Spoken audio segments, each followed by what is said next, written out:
एका लहानशा गावातील राधा नावाची मुलगी ती खूप निरागस प्रेमळ होती. एकदा शाळेतून परत येताना तिला एक छोटंसं सापाचं पिल्लू सापडलं.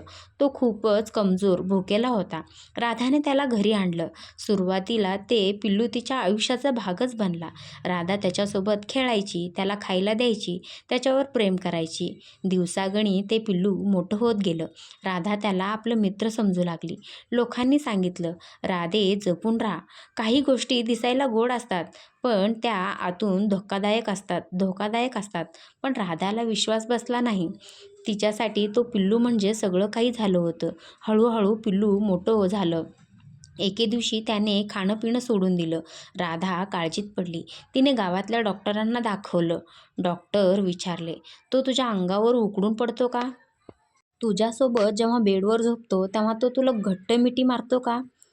राधा हसून म्हणाली, "हो डॉक्टर, अगदी घट्ट अशी मिठी मारून मला झोपतो." डॉक्टरांनी गंभीर चेहरा करत सांगितलं, "राधे, हा आजारी नाही, तो तुला गिळण्याची तयारी करत आहे. तो तुला मोजतोय, तुझ्या आकाराशी स्वतःला जुळवतोय."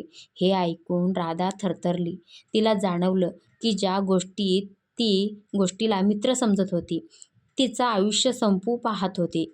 त्या क्षणी तिने ठरवलं, काही सवयी, काही नाती, काही माणसं दिसायला कितीही आपली वाटली तरी वेळ येते तेव्हा ती आपल्याला संपवू शकतात. ही गोष्ट फक्त सापाबद्दल नाही. कधी-कधी आपल्या आयुष्यात काही नाती, काही सवयी, काही माणसं अगदी गोड दिसतात, पण तेच आतून आपल्याला गिळून टाकण्याची तयारी करत असतात. वेळेवर समजून घेतलं तर आपण वाचतो.